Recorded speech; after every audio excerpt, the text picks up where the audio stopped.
A major geopolitical shift is unfolding as China, Russia and Iran tighten their alliance in what could only be viewed as a direct challenge to the United States of America. Beijing is set to host a critical meeting on Friday, bringing together senior diplomats from Moscow and Tehran to discuss Iran's nuclear program. And this comes as ties between Iran and Russia have strengthened majorly since the Russia-Ukraine war began in 2022.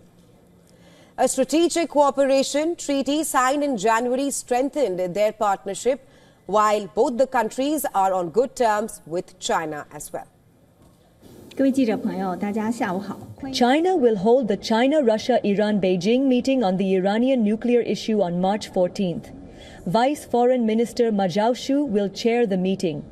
Russian Deputy Foreign Minister Ryabkov and Iranian Deputy Foreign Minister Garib Abadi will come to Beijing to attend. The three parties will exchange views on the Iranian nuclear issue and other issues of common concern. Iran confirmed the meeting and said it would focus on development related to the nuclear issue and also the lifting of sanctions. Now, this high-level engagement between Iran, Russia and China, it coincides with a closed-door United Nations Security Council session scheduled in New York on Friday, and that too is regarding Iran's rapidly expanding uranium enrichment program.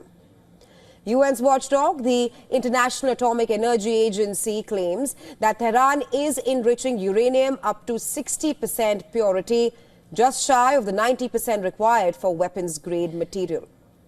Now, Washington's withdrawal from the 2015 nuclear deal during U.S. President Donald Trump's first term reignited tensions. Since then, Iran has steadily distanced itself from previous commitments. And China, meanwhile, has openly backed Iran's right to safeguard its nuclear program, while also advocating for renewed diplomatic talks. Meanwhile, the military dimension of the Triumvirate is growing further. Russia, Iran and China have conducted extensive naval drills in the Gulf of Oman, a strategic waterway.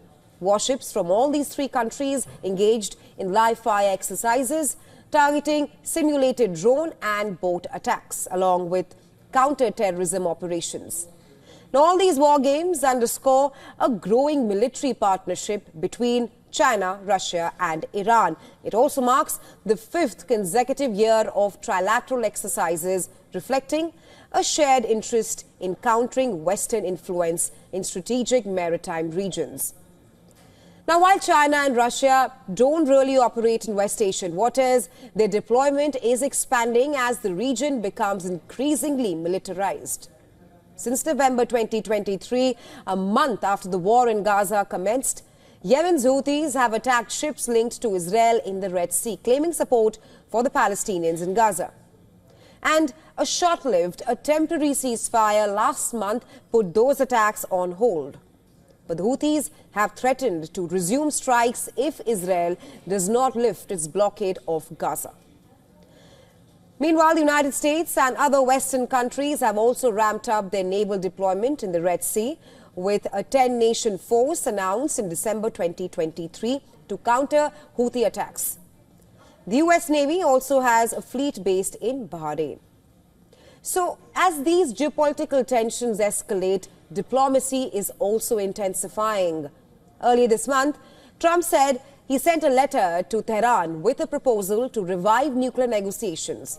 And last week, Trump made his stance clear that Iran has two choices. Number one, he said Iran should either strike a deal with Washington or else U.S. will handle things militarily. And Iran's leadership is rejecting any talks on Washington's terms. Iran's supreme leader, Ayatollah Ali Khamenei, accused the U.S. of using negotiations as a tool for control and not diplomacy. And Iranian President Masoud Pezeshkian said Tehran will not negotiate under threats or commands. Take a listen. It's not acceptable for them to say, we're ordering you not to do this and not to do that, or we'll do this. If that's the case, I'm not coming to negotiate with you at all. Go and do whatever the damn thing you want. We don't want to fight with anyone, but we're not supposed to bow off in humiliation to anyone. Should they come forward with dignity, we will speak with dignity. So the message from Tehran is clear. Iran is willing to engage with the world, but only on equal footing. With China and Russia in its corner, the balance of power is shifting clearly. The United States faces a unified challenge from Moscow, Beijing and Tehran at this point of time.